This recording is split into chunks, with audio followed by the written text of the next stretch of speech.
The Tuesday, August 30th, 2022 special meeting of the Paris City Council is hereby called to order at 5:30 p.m. For the purpose of this meeting, there is a quorum present. Item number 2 is the Citizens Forum. Persons wishing to address the council must limit their presentation to no more than 2 minutes. Unless an item is posted on the agenda, the Texas Open Meetings Act prohibits the council from responding to any comments other than to refer the matter to a future agenda, to an existing policy, or to a staff person with specific factual information. Claims against the city council members or employees, as well as individual personal appeals, are not appropriate for Citizens Forum. If necessary, the City Council may convene into executive session under Chapter 551 of the Texas Government Code regarding any item on this agenda. The public forum is now open. Anyone wishing to address the council, please come forward and state your name and address. If I can add real quick for everyone, if you're here to give a presentation, there'll be a next agenda item for those presentations. And so, Yeah. Good evening. My name is Julia Trigg Crawford. My address is 690 County Road, 37500 in Sumner. I appreciate your time today. I am here to offer an apology to the City Council and to the city staff. I dropped the ball. I am the chairman of Keep Paris Beautiful, and for years our organization has been supportive of the city and the county, the Mayor's Yard of the Month, efforts that are happening next year, and I missed it. I missed the deadline to resubmit this year. I had been watching for an email from the city where the other correspondence for last year's report had come, and I missed the ball. So I apologize. The fact that Keep Paris Beautiful is not on your list is not an indication that we don't support this city and everything you do. I have to answer to my board now that I missed it, and I know rules are rules. I know because I missed the deadline that Keep Paris Beautiful missed out on receiving grants this year. We used the money you gave us last year for great things. I hope you guys have seen us give out cards for the Yard of the Month and tire collection and glass recycling. So we're not on your list this year because I messed up, but you will see us here next year. So I appreciate that. I just want to explain why we weren't there, and I'll do a better job next year, and you'll see me on that list for Keep Paris Beautiful. Okay? Thank you, Ms. Crawford, and we appreciate what you do and your board. I'm sure they're forgiving. We all make mistakes. Anyone else wishing to address the council? Seeing none, the public forum is now closed. Item number 3, receive presentations from nonprofit agencies requesting funding for public purpose. Rank agencies for priority. Discuss and act on request. Staff? Mayor Pro Tem, members of council, good evening. We're here tonight to review the applications for participation in the city's nonprofit assistance program for the upcoming fiscal year. If you remember July 25th at our last council meeting, you opted to hear presentations from the organizations, and that's what we're doing here tonight. Since the 25th meeting, we've received 2 new applications.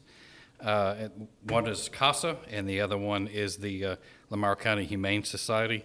Would refer to the ordinance, or sorry, not the ordinance, the policy on page 2, number 10. The city attorney must provide an affirmative opinion that the use of funds as listed in the application appears to qualify as a public purpose and that the services be provided by the nonprofit meet the requirements of the Texas Constitution and this policy. So staff recommendation would be to move forward pending the approval of the city attorney who's out this week. While some of the nonprofits did talk to staff and we did consult with them, we did not assist them while preparing their application. Therefore, none of the entities received any unfair advantages. The dollar amount in the budget is $100,000. The applications that we have, totaling 12, is $139,000. So there will be some work on part of the council to determine where the funds go and to keep it within budget. After the presentations tonight, council will have an opportunity with the scoring sheet that is in front of you to rank the organizations, 1 being the highest and 12 being the lowest, and you'll rank them into consideration. We'll look at your scoring after that and then make determination as far as the funding. If there are any specific questions regarding the regulations, the policy, staff is here to answer those questions. If there are any questions regarding any of the applications that you've reviewed, staff is here also to answer those questions.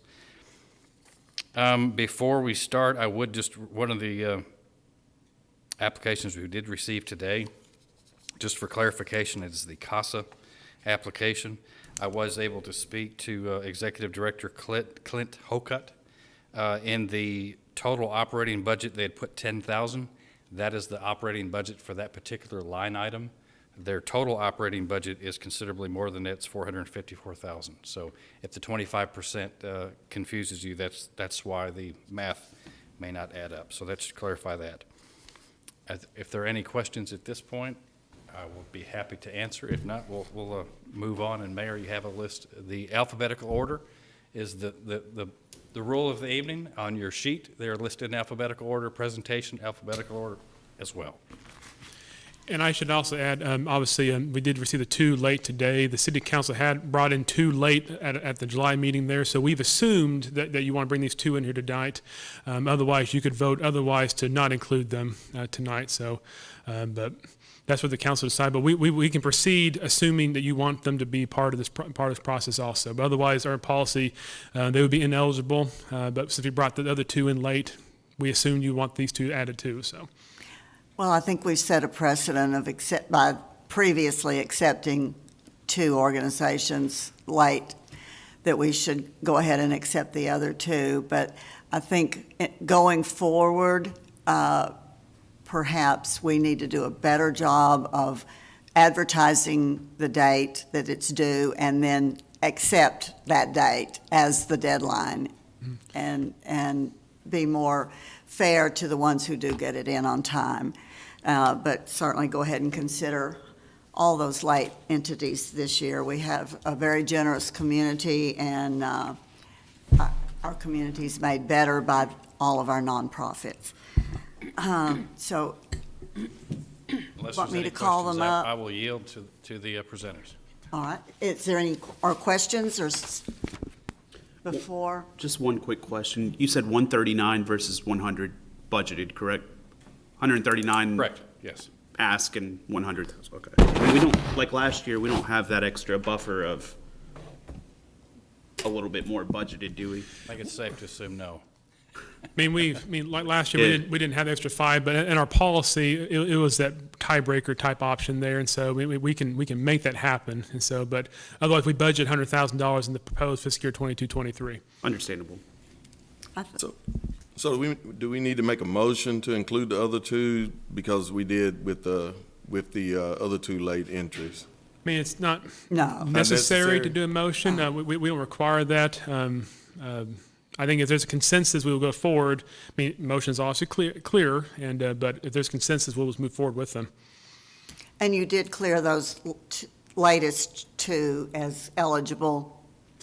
Again, as Assistant City Manager Vine said, Ms. Harris is not here today. She's on vacation today, so we've not had an attorney opinion on those. So if you were to authorize funding, we would just say subject to attorney opinion.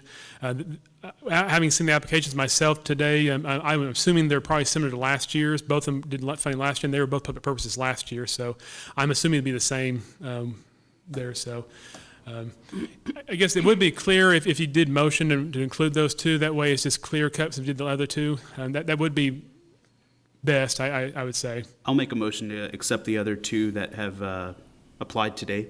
Second. All those in favor, please say aye. Aye. Opposed, say no. I have a question. Yes, okay. I have a question. I wasn't here last year. This is my first time doing this. So with the two that were late today, was it a certain time for them to, was it 5 o'clock, 3 o'clock? Was it a certain time for them? A date. It was over a month ago that Okay, the so, dates were due. The deadline was May 31st. Oh. okay, so the deadline was May 31st. They turned theirs in today, right? Yeah, two today, and we had two about a month ago. Okay, was the two, this lady, I'm new at this, was she one of the two? No, So she didn't turn one in. She's just Someone did. apologizing that she was late. Yes, I understand that. She's not so- asking for money this year. Oh, okay, okay. Well, I understand that, but what I'm saying is, 2 was late, why can't she fill out the application now? That's Yeah. just my opinion. Technically, 4 were late, but 4? yeah, so. I mean, I'm just saying, Just like other things that people are late on, there's stuff that staff has to do, like applications to boards and commissions, Right. that staff has to do to make sure that they're qualified. Right. And so you're saying she we can can't fill out accept one? one at 7 o'clock tonight, but we wouldn't be sure they're even eligible. Yeah, we hadn't received an application yet or documents supporting information, the financial information. So we would be accepting it without having all the supporting documents that go with that. Okay. So, All right. Let's start with Boys and Girls Club. Thank you, Mr. Vine. I need to recuse myself. My name is Jason Machi, Executive Director, Boys and Girls Club of the Red River Valley. Thanks for having us. So, don't want to assume everyone understands what we do. So, quick rundown. We do sports, football, cheer, volleyball, basketball, and indoor soccer, all run through the club. Almost 100 kids playing football this year, which is double where we were last year. So, we're filling the place. The biggest portion of what we do, though, is after-school program, and we do it in a big way with a charge of $60 per kid per school year. 140 to 160 kids a day get off a bus, come into our club, get broken up by age groups, and rotate around through different program areas: art, sports, social recreation, education. And all that's, great. It's been a bedrock in the community for years. What we've started to grow is our additional projects that come with additional costs. Programs like Passport to Manhood, Smart Girls, Money Matters, financial literacy classes, career launch, Power Hour, Triple Play, and even the computer-based Exact Path are really where we're focused now. Every kid should have an opportunity to go through every one of those programs. In the past, we've had to target certain groups that we wanted to get those opportunities. And the question of why to support this project, research shows for every dollar invested in quality after-school, $3 is saved in the long run. Quality after-school programs keep kids more engaged at school. The longer they're in school, the less likely they are to drop out, become engaged in the criminal justice system. Those savings are real now or later. And they're more likely to go on and pursue higher education. There's the incidental benefits as well. Kids are safer when they're supervised by an adult. Many of our kids would go home to an empty house as young as first grade. So we enjoy the fact that parents trust us with their kids, and we can keep them safe for them. It also helps working families. Moms can stay at work longer, dads can stay at work longer, more money, more financial stability in the home, a better life for each of those kids. And we focus on nutrition and exercise. We provide them with a third meal for the day, each and every day. We make sure they get at least 30 minutes of physical activity. They're up and moving, not sitting on a couch. And then the social emotional development that has been critical coming off of COVID. Kids need to interact with kids their age. They need to have an opportunity to be kids with someone watching over their shoulder in case they need a little help right now. So we fill that role on a large scale. And again, this is, in my mind, an investment in our kids and in our community. It's money that is going to save the community money in the long run and benefit each and every one of the kids that come to the club. Any questions? I'm trying to be brief, I promise. I could talk for hours, I try not to. Thank you. Any questions? Excellent, Appreciate what you do. thank you. I've had a question. I realize our attorney's not here. If a member on the council is on a board of one of the nonprofits, should they recuse themselves from voting on that one? I don't know how that would work. I think it'd be safer if they did recuse themselves. Obviously not having spoke with Stephanie, you'd be safer if you recused yourself on that one. Okay. So how would that go? I didn't, just for clarification purposes, because I know we're involved in various organizations, could we just strike through on the grading sheet, or would we Yeah, just put I an would R just as say- recused? I mean, I just want to be fair and want to Yeah, make I'd sure. say don't grade that one if you're in that board, and then when it comes time to, as we're going through the order, you just announce you're accusing yourself, you have a conflict of interest, and you'll step out, and when we get to that one. We didn't do that last year. This is my best advice to you. On the boys, and this is the first time the Boys and Girls Club have applied? No.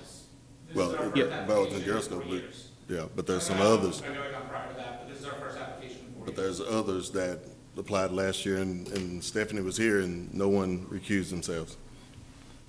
That's my best advice for you. I'm not your attorney, but I can contact Ms. Harris, see if I can catch her on the phone if you like, if you want to keep hearing presentations. I'll do that real quick. Okay, thank you very much.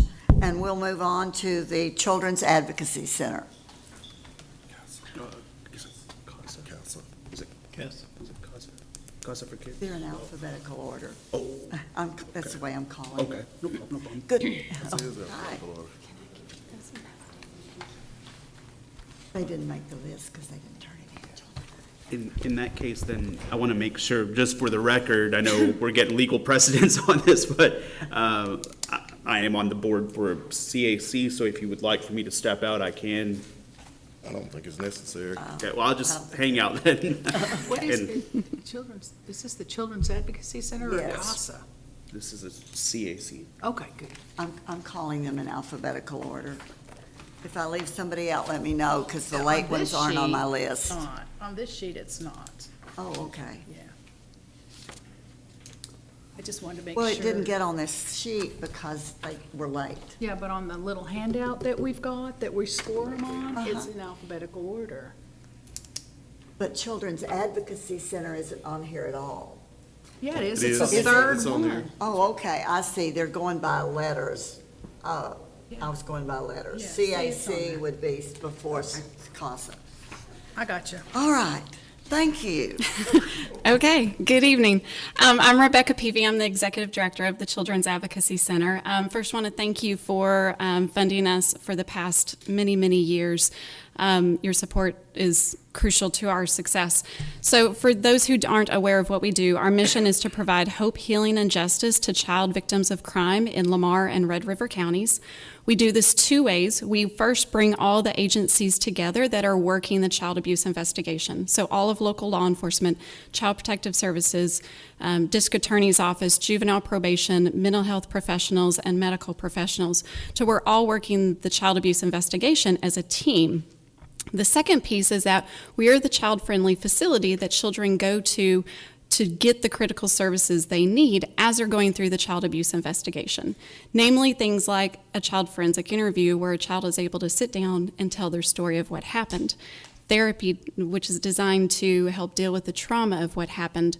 The forensic medical services, if they need to see a sane nurse or have medical exams for physical injuries, things like that. So we're the place that children come to do those services. By doing this, we give kids a voice and help them find hope and resiliency from what has happened to them. The Children's Advocacy Center is the model of the way that child abuse investigations are worked in Lamar County, and we're actually the only nonprofit in Lamar County that is written into the Texas Family Code to be a part of the criminal justice process, the child abuse investigation. For us to do our services, a report has to be made to either local law enforcement or Child Protective Services. So because they're the investigating agencies charged with this investigation, we're the nonprofit that partners with them, though, to do our services.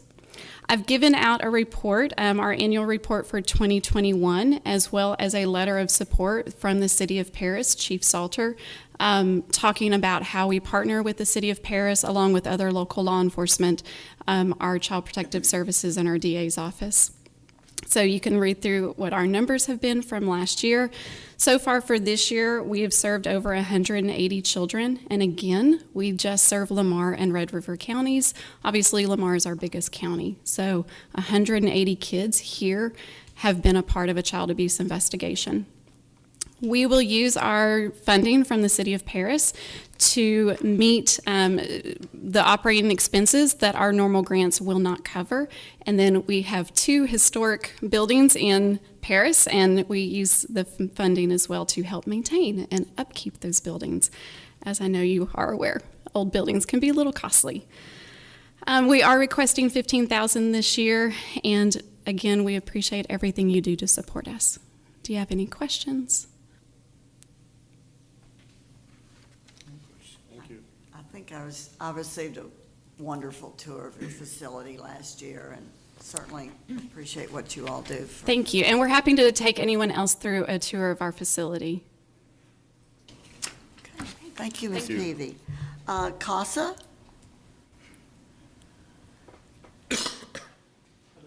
I'm Clint Hookutt. I'm the new director at CASA.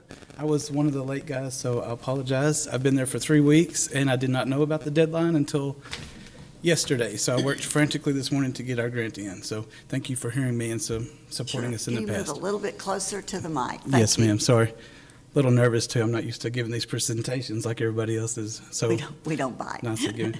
We did ask for $5,000 from the city this year to provide parenting classes. CASA for Kids stands for Court-Appointed Special Advocates. We recruit and train volunteers to speak for children in their child abuse cases. So these parenting classes would help reunify families in the community and make stronger families. Sometimes those children go back, sometimes they are adopted. But right now we have 58 open cases with a total of 82 children. So that's a potential of 162 parents that could benefit from this. That number is fluid and it will grow through the year, and our numbers will increase as the school year starts because we get more referrals in. It's a very important service that will benefit our community. I think y'all have supported us in this for the past 10 years from the best that I could do in looking back in our records. So for that $5,000, $3,500 of that is going to be to buy new curriculum. We have the same curriculum that we've had since 1980, and that needs to be updated. I was looking at different programs today, and I found some that could be tailored to specific needs for specific children and specific issues in families, which will be greater benefit to that family. I think the only other people that provide parenting right now is the Paris Pregnancy Center. And so we would probably try to alternate times when they do. Like if we need to do this after hours, 5 to 6, we want to eliminate any barriers that a parent can have to appropriately raise their child in Paris free from abuse or neglect. So any questions about that? Next year I won't talk as quick and as with the quiver in my voice. I'll have it more together. Thank y'all. What was your name again? Clint Hookutt. Yes, I took over from Miss Sharon Eubank. She's been there for 28 years, so. She does have some health problems, and she was not able to communicate to me that the deadline has passed, so that's why we missed it. It's not intentional or disrespectful in any way. I'll be on time next year. Do the courts ever require parenting classes? Yes, ma'am. And it's a standard operating procedure that when they get a plan of services that becomes part of that court record, that they have to do, drug testing, a psych evaluation, parenting classes, those sorts of things. So and we have MOUs from all the judges that recommend the CASA parenting courses. So, yeah, they utilize us, and we want to provide the service and continue to provide it. Okay, thank you, Clint. Thank you. Nice to meet you. Yeah, y'all too. City Square?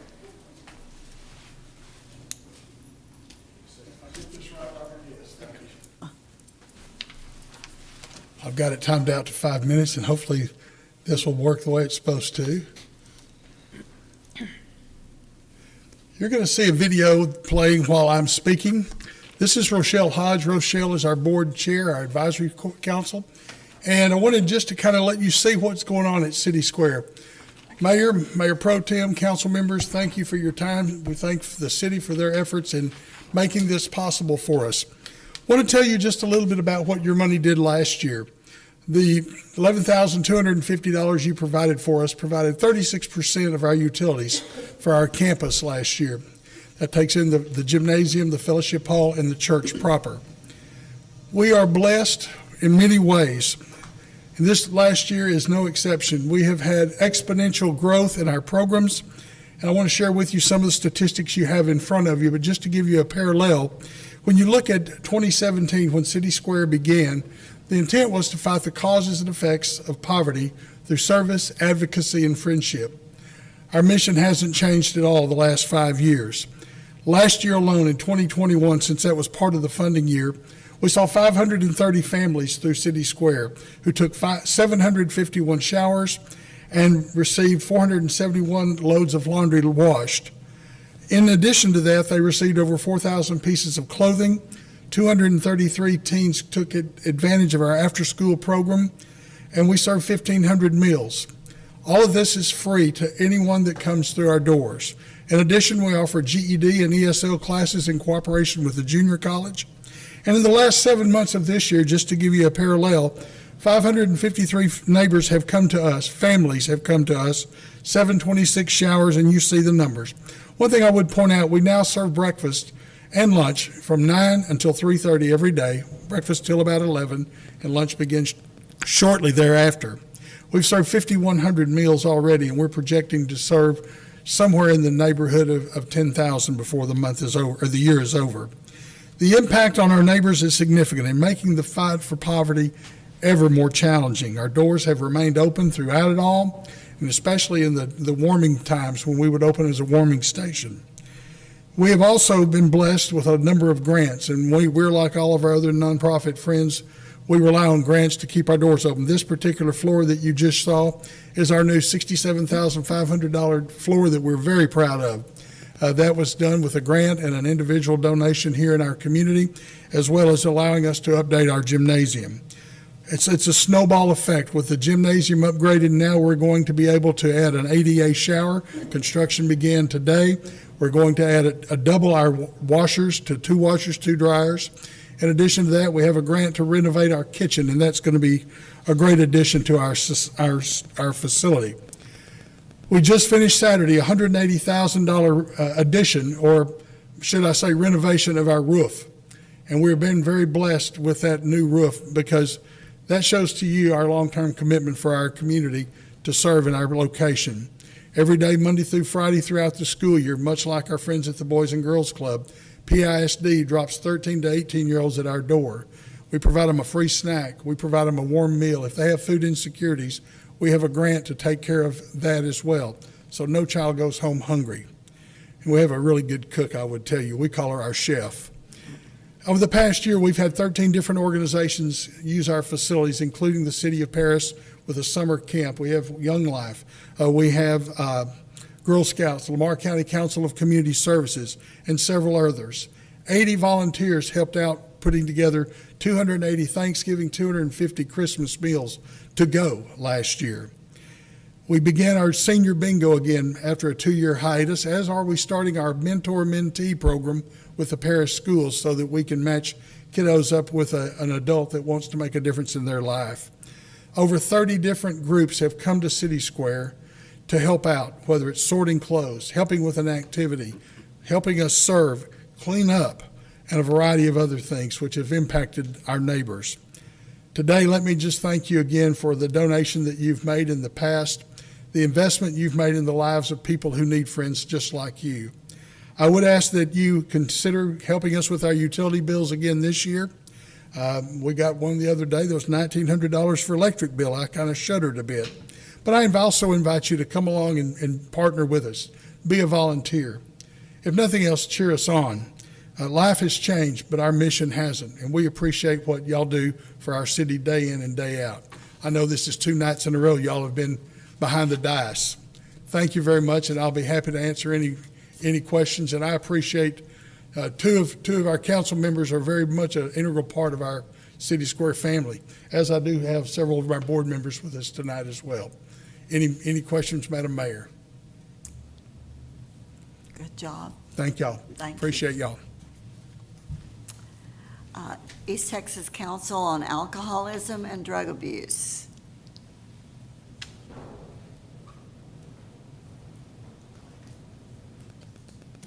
Oh, okay. We'll move to Lamar County Human Resources Council.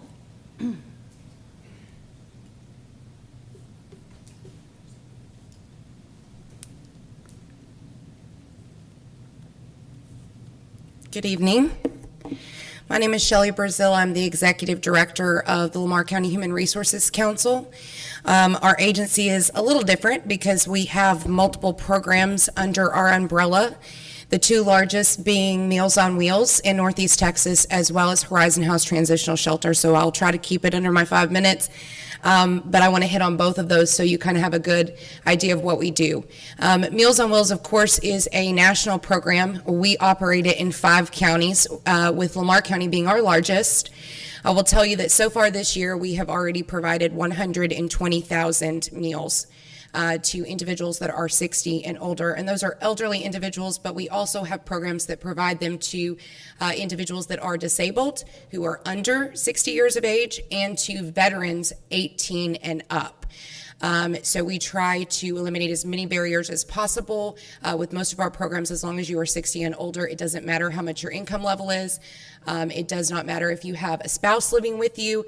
If you are in need of a meal, we will provide that meal. These are hot, nutritious, noontime meals delivered by volunteers and staff. And they meet the 1/3 of the daily requirement for those individuals as well and are certified by a dietitian. In addition to the hot noontime home delivered meal, we also have 4 senior centers, 2 of which are in Lamar County, both in the Paris city limits. One is the Washington Center and one is Chakota Center. This is an opportunity for seniors to get out of the house and have that social interaction that they need. Senior suicide is probably a far greater issue than most people realize across our country, and COVID has certainly made that worse. They feel isolated, and so the contact with our staff, the contact with others in their age group, it definitely decreases that likelihood, makes them feel cared for, loved. We also provide twice a week. We call our clients, every single one of them, and ask them how they're doing. That social interaction is huge for these individuals because for most of them, we are the only people that they see and talk to in a week, a month, and even as much as a year. So Meals on Wheels is an extremely vital program that we offer, that we have been offering for decades. Our agency has been in operation since the 70s. And so we hope to continue to be able to do that and provide whatever services are needed in the community. In 2020, we took over management of New Hope of Paris, now dubbed the Horizon House Transitional Shelter. This is a shelter that provides a 2-year program for men, women, and families with children in the home. And I will tell you that we do anywhere from 700 nights in a month all the way up to 1,200 nights in a month. We typically have between 30 and 35 people that are living there on average. However, last summer we got up to 50. And again, this is for men, women, and families with children in the home. That does kind of separate us from a lot of shelters.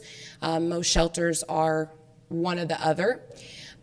We do our best to limit as many barriers as possible for these individuals that are coming in and take as many as we can, but we never turn anyone away. We always try to provide other services.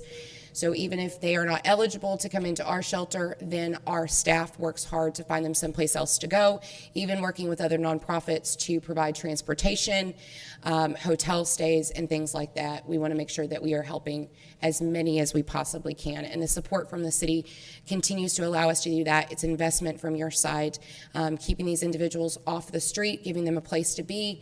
We provide all the tools that they need to be successful and not have a repeat occurrence. So that's the gist of it. We really appreciate the support that we get from the city. You guys are amazing. We've been partnered with the city for a very long time, and we appreciate any amount that we receive from you. So thank you. Questions? Okay. Thank you, Shelley. I didn't know about the phone calls, 2 phone calls a week to every one of your clients. That means a lot to them, I'm sure. Lamar County Humane Society.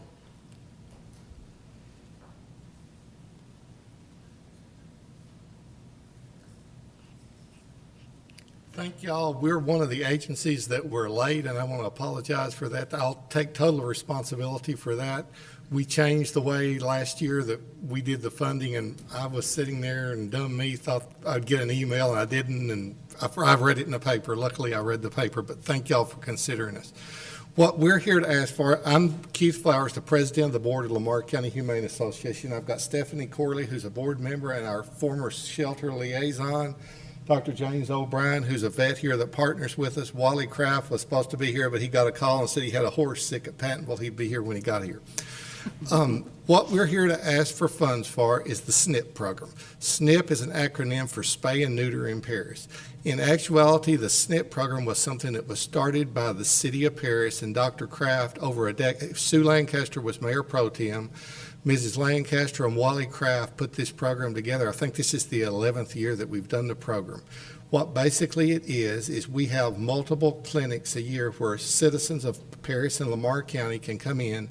They need to have skin in the game. They pay $30. For the $30, they get a voucher to go to a local vet, get a spay and neuter and a rabies vaccination for their animal. This allows people, and we do it at different events, but I get calls weekly of people wanting a voucher. I had an elderly gentleman who lives here in Paris who called me Sunday, and I carried him a voucher. He said, look, I live on $900 a month. I've got a dog.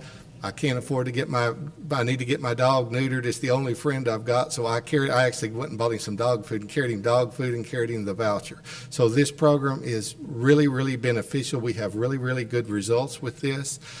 As we all know, pet overpopulation is a huge problem. The only way that we're ever going to solve this problem is to spay and neuter pets. Every pet that we spay or neuter is a call that animal control will not have to make, an animal that will not go into the shelter. So far to date, I've got some numbers, and these numbers have gone up. This is on a report that we submitted. As of July 1, we had done 384 spay and neuter operations and rabies vaccinations. We're probably, I would say right now, about 420. We'll do one more event. We'll be over 500 and actually the numbers we were consistently doing 550 or so before COVID. It took us a couple of years to build back up because the first event we had after COVID, people didn't want to come back out, but people are getting over that. We're doing more hand deliveries. Luckily, the city of Paris, when we started the program, was the only outside contribution we got. We have went to the county. The county is now contributing to help. We're trying to get the county up because it's open to anyone in Lamar County. We keep numbers. About 50% of the people are in the city limits. About 50% are outside. Dr. Kraft and Dr. O'Brien and I went to the commissioners and said, hey, look, y'all need to step up and help support this program. And the commissioners court that we've got now have been really good about doing that. We've asked for $15,000. The local vets, right now, the way that it works, the vets are doing it we're getting a tremendous, it's $100 for this surgery.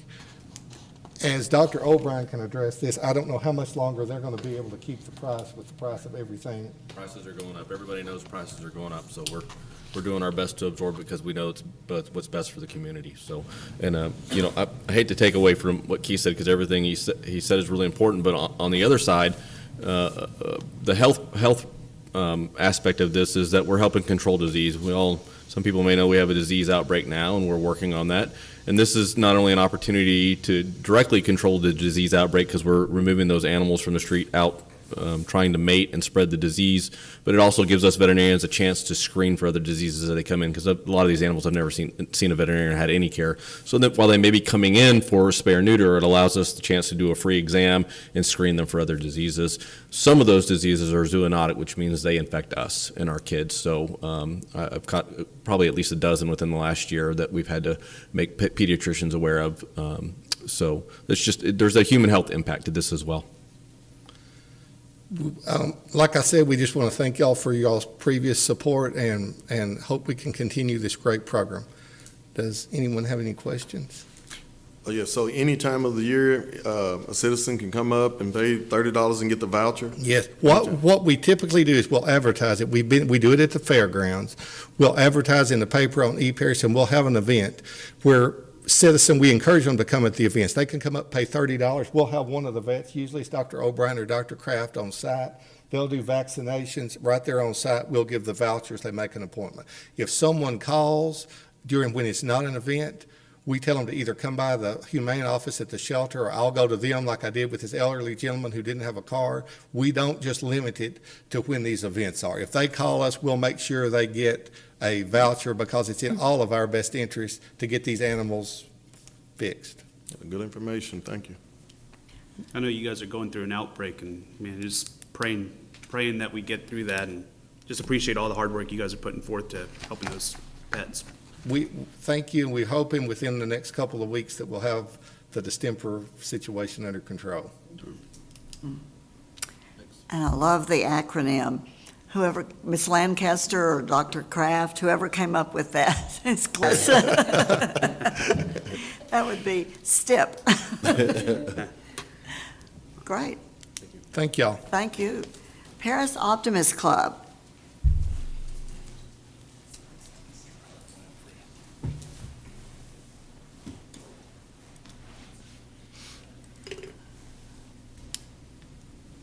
Who has some world champions this year. World Series champions. Hi, I'm Sabra Vaughn. I'm the Executive Director of the Paris Optimist Club, and I want to thank you for letting us come tonight and speak to you. We've partnered with the city for the last 5-6 years, and we appreciate all that you've done for us. Let me go forward. I'm going to go through these first slides. They're just kind of background on the club, but we are a member of Optimist International, an affiliate, which is a service club. And you can see the good government and respect for the law, promotion of patriotism, that kind of thing. Our motto or mission is friend of youth, and try to train the youth to make good citizens, respect God and country, provide support and help with the needs of the youth, provide programs and activities for the youth, and of course, I think you all know our number one in that is youth recreational baseball. We do provide scholarships for graduating seniors, and we give every child who wants to play an opportunity. In fact, in 2022, the spring season, we did more financial aid, whether it was partial or full, than we have done ever since I've been there, and I've been there 5 years. So there is need. If a parent will come to us and ask if they can get some help, we will try to make it where they can play baseball. Just real quickly, here's the list of our current board members. And then the gate to our facility, the Charles Taylor Youth Complex. We have 23 acres of land, and there are 7 baseball fields out there. So let me just kind of go through this part. This is where I wanted to be different from last year. We're the only organization that provides recreational baseball in Paris. In fact, the only other recreational youth baseball program in Lamar County would be the Blossom Baseball Association that does Prairie Land. But we also cover all of the other school districts in our district. The registration fees do not cover the expenses to provide baseball or to improve or maintain our facilities. I'm going to go into more detail here in a moment on that. We do own the baseball complex. That is unusual. Most recreational leagues, the city or their county owns their baseball fields, and they're strictly just registration. We do they get the umpires, the scorekeepers, and that's it. We are continually improving. In fact, this last year with the city's funding, we put $20,000 with it, and we rebuilt one of our fields. In fact, the field had not been rebuilt since it was done in the 1980s when it was first put up. So we did everything, all new fencing, new dugouts, everything. So we try to put it back in where the kids actually get the benefit out of it. We also host Dixie youth baseball tournaments, and that will bring visitors to Paris. In fact, in 2022, it was the first time that we bid on and received the bid not only for regional tournaments, which we try to get and have in the past, but we got 3 state tournaments. So we had visitors coming from as far away as Cleveland, Texas, Splendora, Texas, and that's like 4 and 5 hours away from Paris. So obviously those people came, had to buy meals, had to stay in hotels. So let me just kind of go through this. It's a little bit different than what we've done in the past. So everybody says, well, don't you charge registration fees? Well, yes, we do.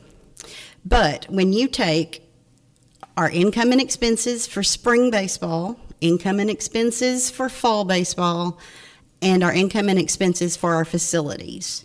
And I did this for a calendar year, so this is going to differ from what you were given for our financials. But for a calendar year, we are at $93,000 in the red. When you add in some of the things that we do to make that up, we do advertising for fencing, we put advertising on teams' jerseys, and we do fundraisers. Some of those are tournaments that aren't Dixie tournaments. We have a $19,500 deficit. We did get 7 Dixie Youth tournaments, and when you add that in, we're down to a $3,250 deficit. And again, that was only the baseball and the facilities. But then when you look at everything, all of the money like that we get, we had the city money, we get other grants. And of course, then we have other expenses, the salaries, that kind of thing. Right now, or as of actually last Thursday when I ran this report, we were at a $119 profit.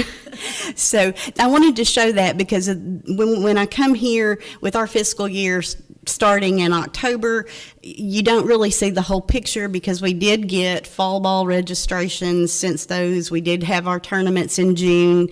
And so I wanted to kind of show you that this is how we actually make it, but that does include the funding from the city last year. And so we have begun to upgrade our ballpark. Bleacher covers on 5 of our 7 fields. We have new scoreboards, new score stands. We've rebuilt 4 of our 7 fields. We have 3 more to go. But if you've ever been out there, 75% of our parking lot is gravel. The way the facility is built, one end of the field is where our 3, 4, 5, 6, 7, 8-year-olds play, and there's no restroom on that end. And of course, that seems a little odd, so we'd like to put a permanent restroom down there for those youngest players. And so, again, continuing to upgrade and do that. But the maintenance is also a big issue because our facilities are old, too. The original facilities were built out there in 1978. So, as far as how we're a public benefit, the city's Recreation Open Space Master Plan says that Youth Baseball League in Paris has slowly grown over the past few years and projected to continue to grow over the next 10. We're there. And the city needs to work closely with the Optimist Club. And then it goes on and talks about the health benefits for activities such as ours where the kids are getting out and with physical activity.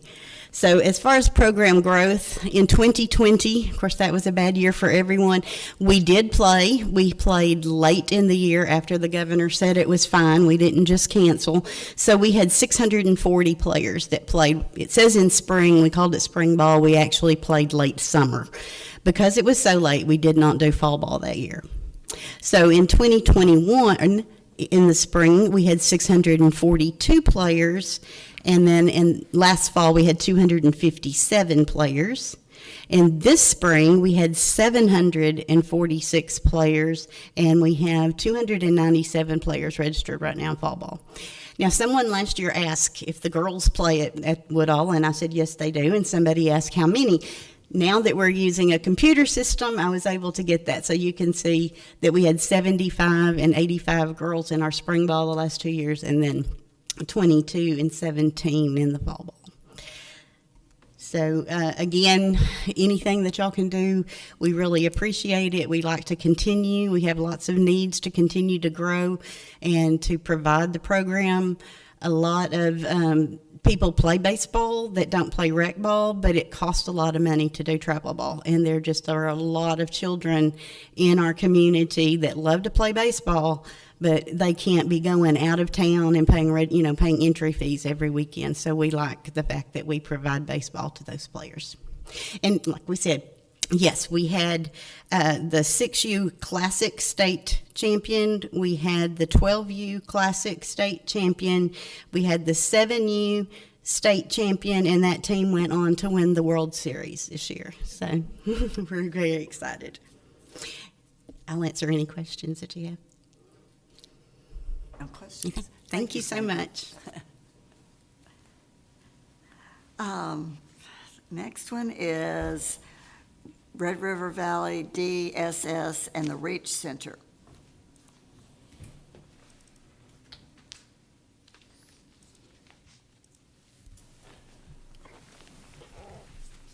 Hello, my name is Chrissy Kreitz. I am the Executive Director for the Down Syndrome Society and Reach Center. And first of all, I would like to thank each of you for inviting us out and giving all the nonprofits an opportunity to share with you what we do for this community. I think it's very important that everybody in our city knows what we do here. So the Reach Center, for those that do not know, we are a nonprofit organization whose mission is to improve the lives of individuals with Down syndrome and other disabilities. We do that through education programs such as our Reach Center, where we have individuals coming after school, during school holidays. In the summertime, they are there from 7:30 a.m. until 6 p.m. This isn't your typical after-school program or child care facility. It is specifically for individuals with special needs, whether that be a Down syndrome, autism, intellectual disability, or just oppositional defiant disorder. We are actually the facility that is called upon after a child has been kicked out of every other daycare in town. So we also have many awareness opportunities that we do. Down Syndrome Awareness Month, we work with the community, and that's kind of where we're going with our funding this year, is the awareness piece of it. We have advocacy, where I work very closely with families, parents. I try to advocate for individuals, whether it be a 2-year-old or a 25-year-old that is needing assistance to find either it be a home or services from the community. I will try to do whatever I possibly can. And then, of course, support for those parents when they are told that they're either going to have a child with Down syndrome born, or they're being told when their child is 5 that they have just been diagnosed with autism. We are the ones that are called upon to help with those resources and those supports. So one of the things that we do that involves the city of Paris and our community is we believe in taking our kids on field trips. We don't keep them inside the facility all day, every day. We go out into the community. This is actually, we've gone to Oak Park and Wade Park. I was actually part of the team and asked to help with the new renovations of Oak Park and Wade Park, and helped giving input on some of those to make them more ADA accessible and easier for our kids. And as you can see in the first picture, one of the swings is loved by our kids. When you are a bigger child and you have autism, they love to swing. It's a sensory thing, and they can't fit in your typical swing. And so this is us. We probably go to Wade Park about 4 times a year, and then we are at Oak Park 2 to 3 times a year. It's a little harder to get them at Oak Park. It's a little smaller, and people like to go there a lot. But we utilize those parks very frequently. We involve police officers in what we do. We make sure that they are able to come out, and there's a very important piece to that. It's not just that our kids love to see police officers or people in uniform, but it's very, very important that our students know how to interact when they see a police officer, and vice versa. When officers are having to go to a home and work a domestic violence case, and there's a child there that has autism, and that child may be frightened and want to run from them, it is very important that those officers are aware of how to approach these individuals. Something that we are really working on is, I've spoken with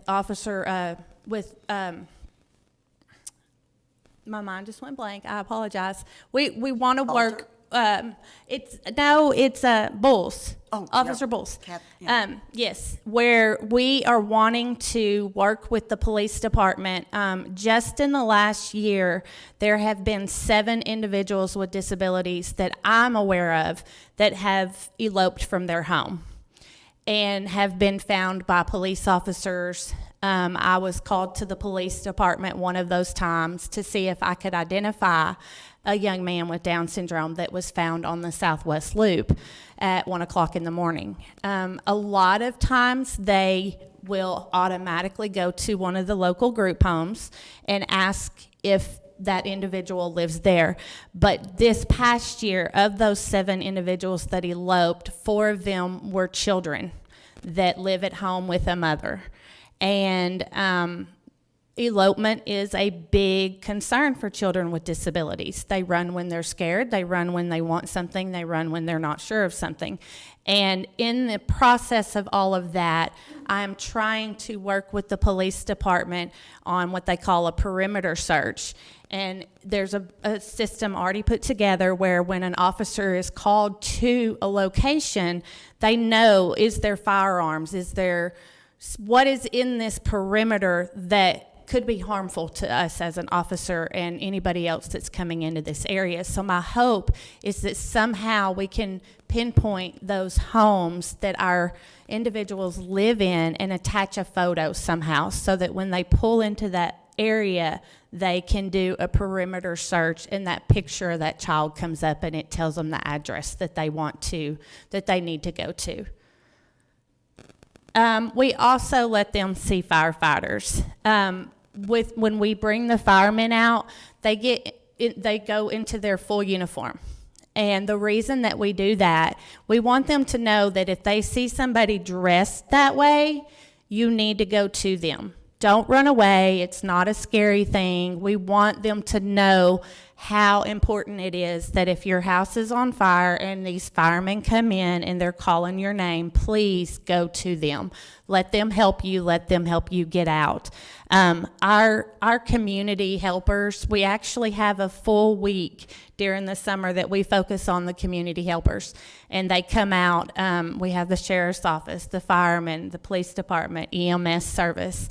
They all come out, and they're, as you can see, they try everything they possibly can to interact and engage with our kids, and they love it.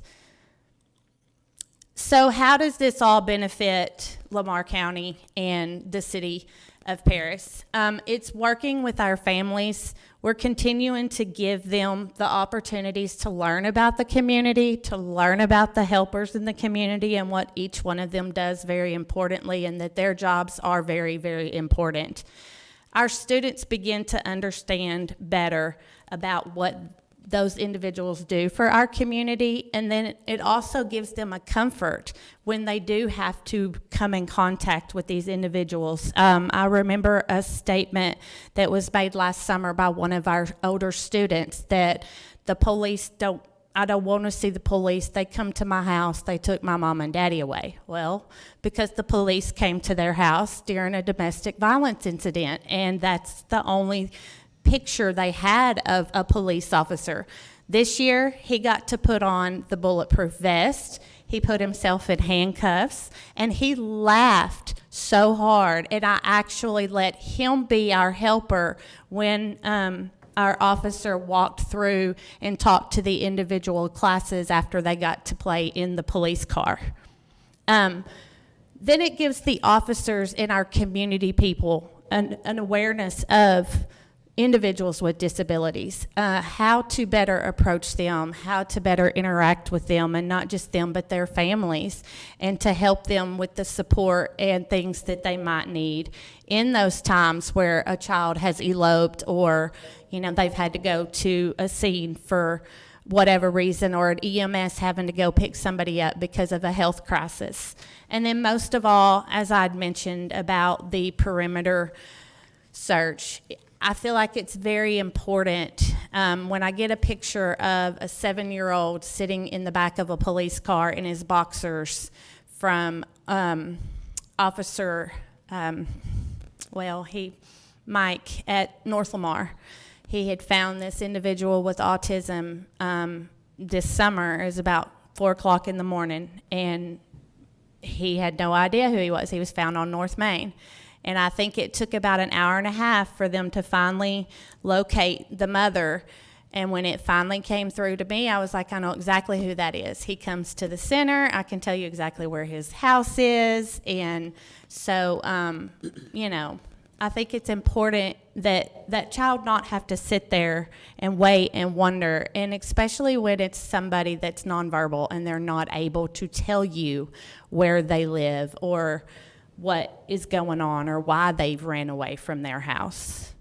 Thank you again for giving us all the opportunity to come here.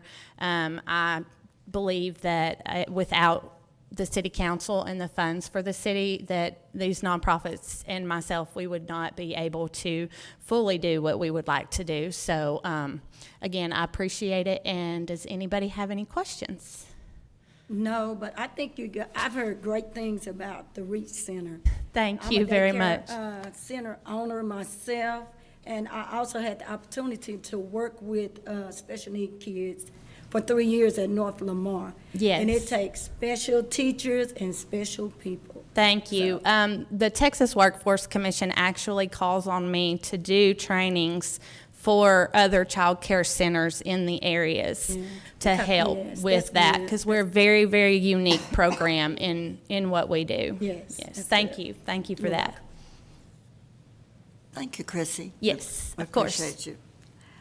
All right, Salvation Army.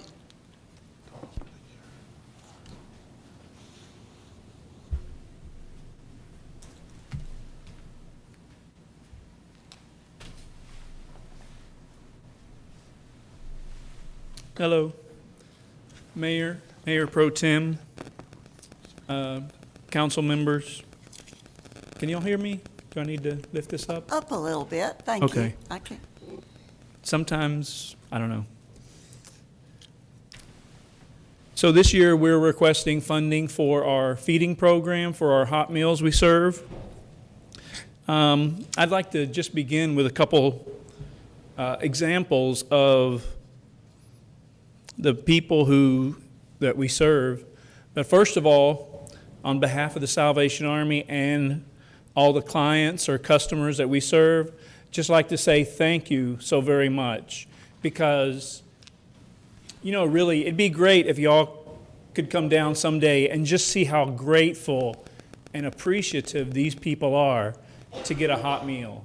I mean, like for instance, the single parent with 5 children who is the sole provider, has to work, probably spends most of their money on child care. And also the diabetic person who doesn't have a lot of resources and sometimes has to choose between purchasing food or purchasing medicine. I think we all know about people like that we know. I mean, it may not be a family member, may not be a friend, may just be someone we heard about. So, just thank you very much. I mean, these customers of ours, these clients, they are so grateful and appreciative. And, it just, I don't know, I get emotional because, I mean, we should be, we tell them, like, God bless you, but a lot of times, even before we can say that to them, they say it to us. And you don't know just how much that means to us and how much that means to them, I'm sure. But, it's just so great to have that feedback from them and see that response from them.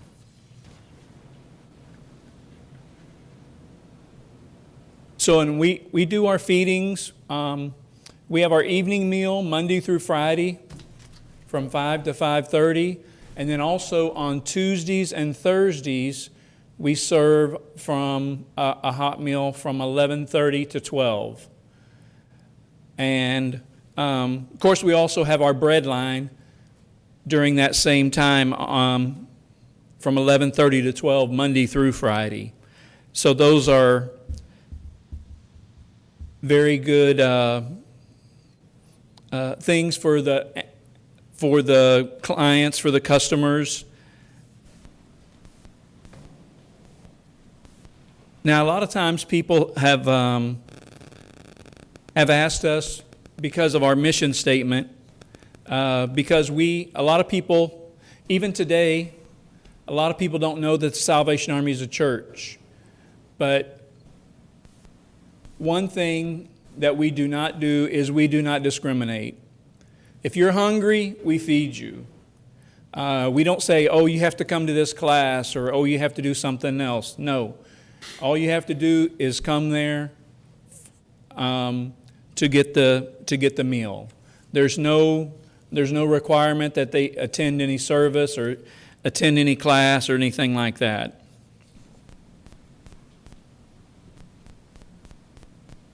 And all of us are aware of the food insecurity problems and various problems with having enough food. And we know that there are 27% of children in Lamar County that are living in poverty. And of those, 31% live in a single-parent household. So those are powerful numbers. And really it's sad, but that's just the way it is. But we're trying to do something to improve that and make the meals available. So this year, the Salvation Army is requesting $7,000 to have purchase food for hot meals. And we appreciate the funding we received from the city last year, $11,250. It has been a tremendous help to us, and we are very grateful. Thank you. Thank you. Any questions? I had a quick question. Are you able to give us, and I know you're not asking for this funding, but I'm just curious. I know we've had a lot of exchange and conversation in regards to the emergency shelter, but are you able to give us a little bit of an update on where is that right now? Well, right now, the sprinkler system is 100% done, and even after the sprinkler system was done, we had to have some insulation put on the water supply from the outside, and that was added expense we weren't expecting. But everything's done. The city has inspected it. Right now, we are in the process of contacting foundations and various funders to secure the funding for our first year of operations. Good. I will tell you just real quick, I'm impressed with you. We have good leadership with Salvation, so thank you. I encourage you, please, please, please, if you need help with that, let's get it. Our community really needs this emergency shelter open, and I know there's a great burden on your shoulders. I know it's hard, but man, I'm rooting you guys on for that. It's a great need, and we really need it. And you know, one thing, if I may point out, just as a revelation to me, looking at the list of organizations, every single one of these organizations, in some way, fashion, one thing that we've noticed is, what's the one commonality here? Children. And you said I believe 27% are in that poverty ratio there. That is huge. And that's a wake-up call to me to say, hey, we've got to figure out a way to fix this issue. So that emergency shelter is huge, and man, anything we can do, we need to figure it out. But kudos to you guys. Continue. That's huge. And I appreciate you guys taking on that endeavor. Okay, thank you. Thank you, Major Watts. And wheeled workers. Wheeled workers is not, okay. All right. Mr. United Way. United Way. Yeah, United Way. United Way, I'm sorry, Jenny.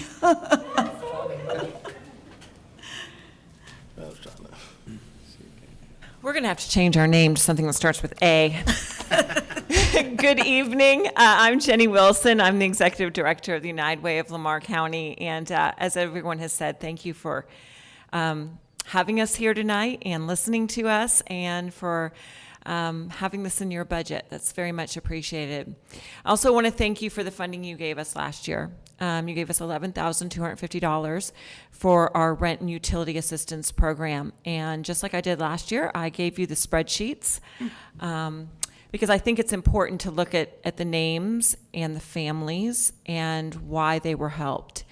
Mihir just mentioned children. So our policy is you either have to have young children in the home or you have to be elderly, because these are the people who really can't take care of themselves. So as you read through the spreadsheet, you'll see line after line after line of 4 kids in the home, 3 kids in the home, 2 kids in the home. And it just is, I think it is eye-opening. Year to date, we have given out over almost $70,000 in utility assistance to almost 300 families. Those are unduplicated, not just for this year, but pretty much since we began this program in March of 2020. Year to date, we have kept 79 families in their home with rental assistance. We are committed to keeping these families safely in their home. We believe that families need to live with running water and electricity and gas, and they need to stay in their homes. You'll also see, if you look through the spreadsheets, that we often get referrals. I remember last fall at the start of school, I got a call from a counselor at Paris ISD, and the kids had come to school, and no one had known until they got to school that they'd been living without running water for months. And of course, a teacher is going to notice this right away. And so we were able to go in there and pay their bill and get those kids some running water, because it's bigger than just what happens in the home. I always think about all the kids who don't get to go to school because they cannot bathe, they cannot brush their teeth, they cannot wash their clothes. And so I often think that it probably inhibits a lot of these kids from getting an education. HUD does consider both rent and utility assistance eviction prevention. Mihir mentioned about needing an emergency shelter, and we do. But our first commitment is to keeping people in their homes. We don't want people to end up homeless. And so we've worked with these families, and we've worked with the landlords.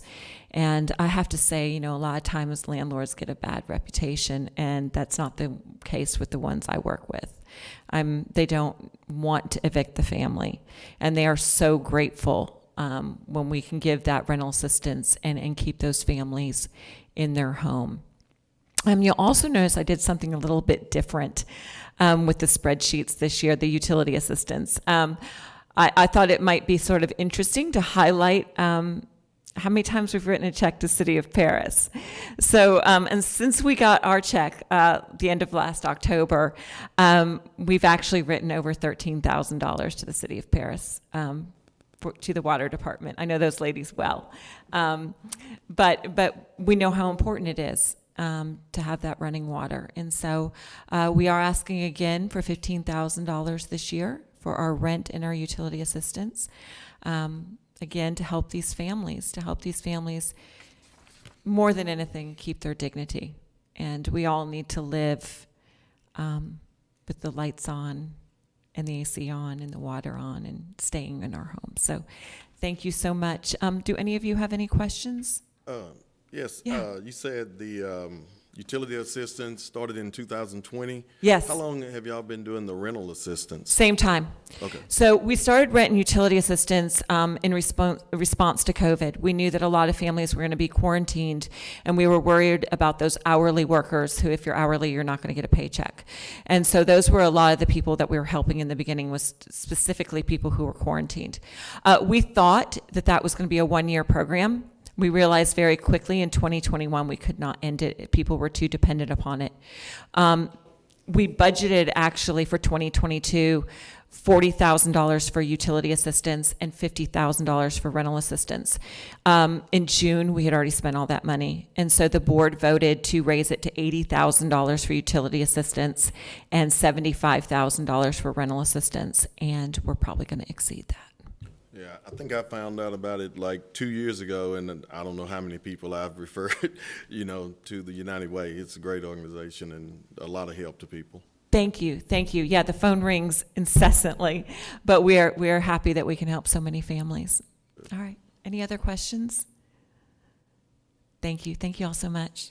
Thank you, Jenny. All right, wheeled workers again? No chance. I want to say before we move on to the next level is you see those signs, heroes work here. I think every one of you can be considered a hero in our community. Thank you. Mr. Path.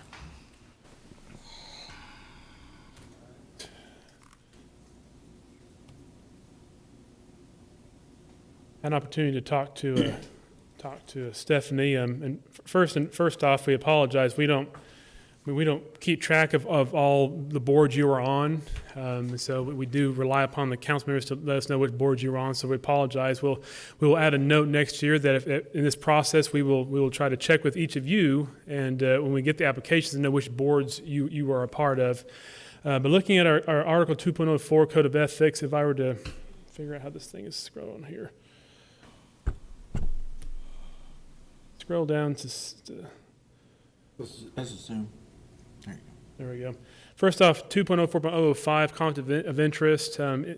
If any city officer or employee of the advisory board has substantial interest in a business entity or real property involved in any decision pending before such officer, again, under number one, in the case of a substantial interest in a business entity, the action of the matter will have a special economic effect on the business entity that is distinguishable from its effects on the public. Obviously, giving funds will have that special economic effect.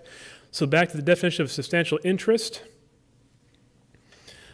Substantial interest is defined: a person has a substantial interest in a business entity if, C, the person holds a position of member of the board of directors or other governing board of the business entity. So yes, you will have a conflict of interest. If you are on a board, you will need to recuse yourself. Obviously, the council enforces that upon yourselves. I cannot enforce that on you, but it'd be my advice that you would recuse yourself from voting on those items when it comes on those particular boards. So if I can ask, who here has a conflict on one of these boards? How many? So we have 3 there, so. 4. 4, I'm sorry, 4. So there are several options we can consider here. I was working on some options for you to consider tonight. We don't want this to negatively impact those boards when you're scoring, if you do decide to score. So there's only, in the few minutes that I had to think this over, what I might recommend, if you do go a route of scoring them, which when the scoring, how that works is you would go through the list and determine which one you individually think should be talked about first as a body. So if you think that nonprofit A should be considered first, you put a 1 all the way down to 12. And then we will take the combined scores, and we would then combine them and see who as a body scored first. And then that's the first thing you would consider for funding. For those that you have conflicts on, do not score that entity. What we will do, though, so as not to negatively impact the scoring, is I will put a neutral number. Since we have 12 entities, I'll put a 6. That way there is some number there. That's the only thing I can think of fairly off at this moment here, given there's 12 entities, a middle ground 6. That way it's not too high, not too low. And so we will do that with those scores there. So just leave that line blank on the one you have a conflict there. The other option, as you did last year, you can look at a pro rata option. That was what the council did last year. We're not recommending that for or against that. Just if that was a consideration, you obviously could not vote as one motion for all entities on pro rata because your entity is in that motion there. So what we could do is if you decide as a body, as consensus, to do a pro rata, we could then tally the score. We could then calculate the pro rata portion per entity, bring that back to you here quickly, and then we can individually go through the first one, this amount, the second one, this amount, and when we get to the one that you are the board member of the board, you can recuse yourself from that particular vote. That's a way of handling the pro rata if you so wish to do that. So several options here. I'm open to more options here. Again, I apologize. Had we known that more members were on boards, we would have thought this through ahead of time. We will not make the mistake next year. So at this point, I think you need to decide whether you want to score your sheets, and if you do, put a 0 next to one that you have a conflict with, or you can do a pro rata option or some mixture of that. Otherwise, you can discuss what you've heard tonight too, but the danger is that if we discuss your board, you need to recuse yourself of that. Yeah, So- I'm going to take the pro rata option and recuse myself. Well, When I think the pro when that rata organization comes. Yeah, pro rata option, and then take it line by line, the recommendation, when y'all bring numbers back to us, and just take it line by line, and we'll recuse ourselves when we get to our organizations. Yeah, I think that makes the most sense, and I mean, we did that last year technically, so, except for the recusal So portion of it. do we just need, Well, I guess, is there a consensus for that? Again, our policy calls for scoring, and so, but again, that would mean some people would walk away without funding, and so, but the pro rata means everyone would take something back with them, and, but is that a consensus of the council? good with it? Well, as I mentioned last year, I just, it would be disheartening for me to see any one of this organization leave without something. So, I think they all contribute to the community in a major way. We're all grateful for them. Again, I don't want any organization, nonprofit leaving here without some type of funding. That's just my thought process. Do I need a motion for going pro rata? No motion. Okay. Just consensus I there. think consensus is to do that. And what we will do now, if we can give a short recess, we will calculate those numbers and we will bring them back, and then you will vote on each entity with their number individually. And then when it comes time to that item, you will need to announce, I have a conflict of interest, I need to recuse myself, and then exit to the door over there and shut the door behind you. Grace, So- I do want to note one thing, and I'm sorry, I think I need to put this out there. I mean, this is the first time I've seen this, and we've done this, 2 years now? Last year was our first year. We've had 2 organizations that didn't show up. Each and every one of these individuals showed up.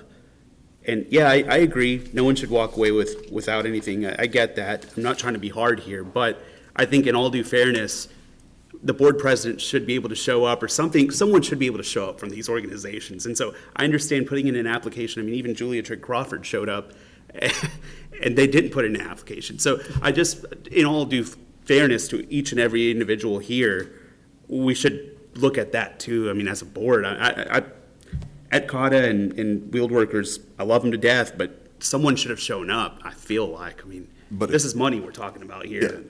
But if we're talking about doing the pro rata, that's gonna be kind of null and void. Yeah, that's true. Well, But just putting that out there, I mean, I think we need to talk about fairness also in regards to showing up to present. And I'm not saying not to consider that. I will say the policy we have doesn't require presentation. And so being here tonight was not a requirement. It was a request, but certainly if the council so chose to exclude those 2, then that's by your decision, so.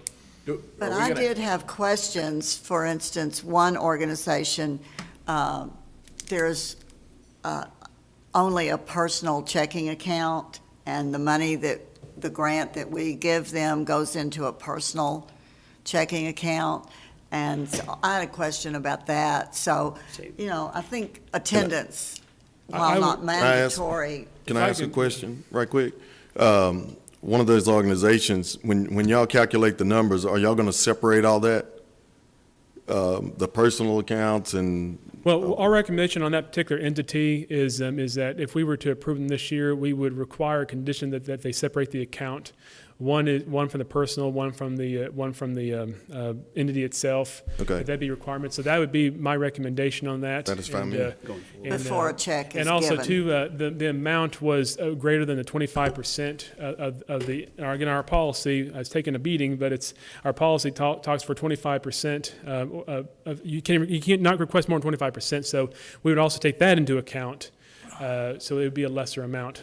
So that'd be my recommendation on that particular entity. Sounds good. Which would be Wheeled Workers. Okay. Any I'm other good. questions? I have none. Before- Consensus, I will proceed under Yes. that consensus, and so, and, again, I apologize for the confusion in all of this. I think it's fair to discuss that in the future to look in for next year. I mean, we were talking about evals earlier and trying to come up with different ways of doing things. I think maybe we can observe that, but we're new to this. I get it. We're trying to figure out ways to be better organized, and I think that's something we need to discuss, but I'm fine with that. I think the old adage that no good deed goes unpunished Yeah. applies too, and so, and I Absolutely. mean, we're trying to do a good thing, using taxpayer money, trying to be wise about it, trying to make tough decisions, and it's hard to not let anyone walk away, but we can't just raise the taxes to fund everything that we wish we could, but again, there's a cost to the taxpayer to do that, and so, yeah. So I would just recommend a short recess, probably give us about 5-10 minutes, and we will be back, and we'll go through board by board by board, and from there, so, thank Sounds you. good. Sounds good.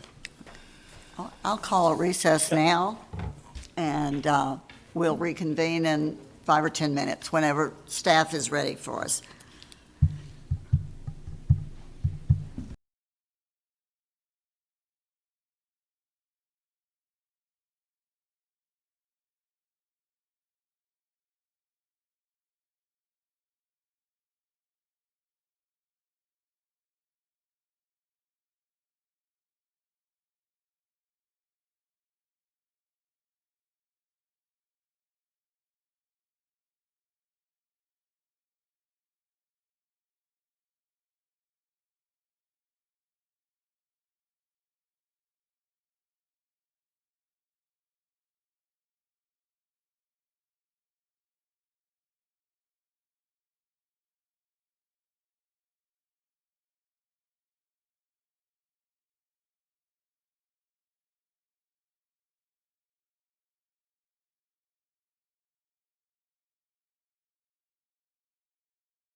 It is 7:02. We're reconvening into open session after recess.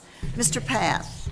All right, so what we prorated it off of the total, the grand total. We've taken into account the things we discussed. So what we will now do is I will now go in alphabetical order, and we will do individually. If we come to an item that you have a conflict of interest, please announce that, recuse yourself, and please go to the executive council chamber. Then we will come and get you and bring you back for the next item. So, Boys and Girls Club of Paris. Oh, okay. Mayor Pro Tem Hughes has a conflict of interest. I have a conflict of interest. I am a board member. And Gary Savage has a conflict of interest. Okay. Again, we don't want to penalize people for being on boards. It's just there's this legal process we have to try to go through to be fair. So, with that, the amount is $7,384.02. So we would just need a motion to authorize that in a second. And I will hear a motion to approve. I'll make a motion to approve the Boys Club amount. I'll second. A motion and a second. All those in favor, please say aye. Aye. Those opposed say no. Motion carries 5-0. we will wait for them to come back for the next one.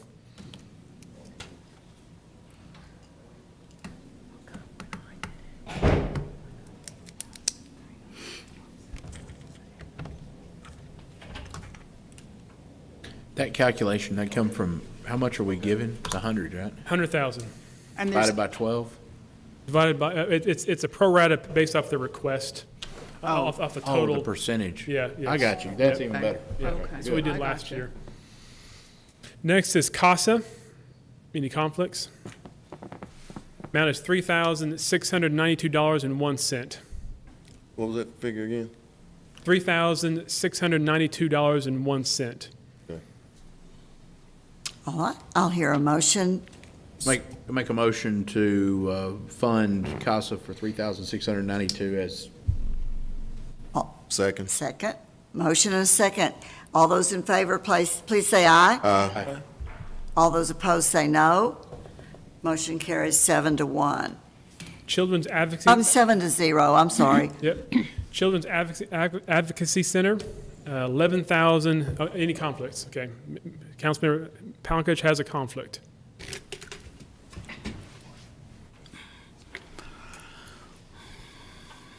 Okay. $11,076.04. I'll hear a motion. I'll make the motion to award Children's Advocacy Center $11,076. 76. And 4 cents. Yeah. And 4 cents. All right. All those in favor, please say aye. Aye. Opposed, say no. Motion carries 6-0.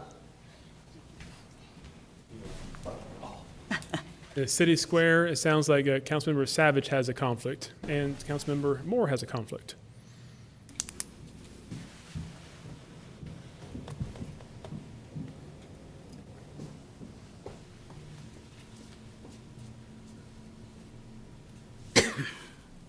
Same amount, $11,076 and 4 cents. I'll hear a motion. I'll make a motion to approve the amount of $11,676.04. And 4 cents, yeah. For City Square. All those in favor, please say aye. Aye. Those opposed say no. Motion carries 5-0.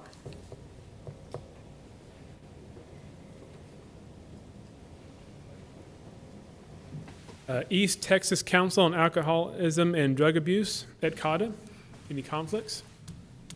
Amount is $3,692.01. I'll hear a motion. Make a motion. And a second. Second. All those in favor, please say aye. Aye. Opposed, say no. Motion carries 7-0. Lamar County Human Resources Council. Any conflicts? $11,076.04.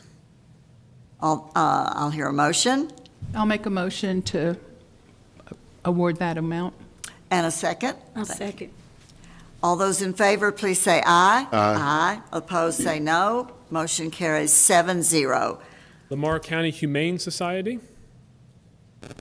$11,076.04.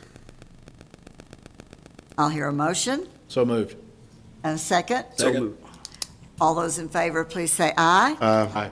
All those opposed, say no. Motion carries 7-0. Paris Optimist Club, $11,076.04. I'll hear a motion. So moved. Second. Second. All those in favor, please say aye. Aye. Opposed, say no. Motion carries 7-0. The Reach Center, $11,076.04. A motion, please, So moved. and a second. Second. All those in favor, please say aye. Aye. Opposed, say no. Motion carries 7-0. Salvation Army, Salvation Army, any conflicts? $5,168.82. I'll hear a motion. So moved. Second. All those in favor say aye. Aye. Those opposed say no. Motion carries 7-0. United Way. United Way. Councilmember Pankaj has a conflict.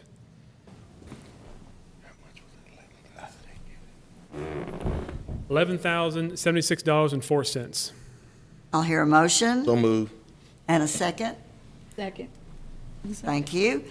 All those in favor, please say aye. Aye. Those opposed say no. Motion carries 6-0. Wheeled Workers, Any conflict for wheel workers? $2,530.87, with the caveat that it'll be separate bank accounts. okay, give that amount again, please. $2,530.87 with the condition that they will create a separate account for wheel workers. Great. So moved. Motion and a second. Second. All those in favor, please say aye. Aye. Opposed, say no. 7-0 carries. That is all. Thank you very much. Item number 4 is adjournment. I'll hear a motion and a second. So moved. Second. Motion carries 7-0. Thank you.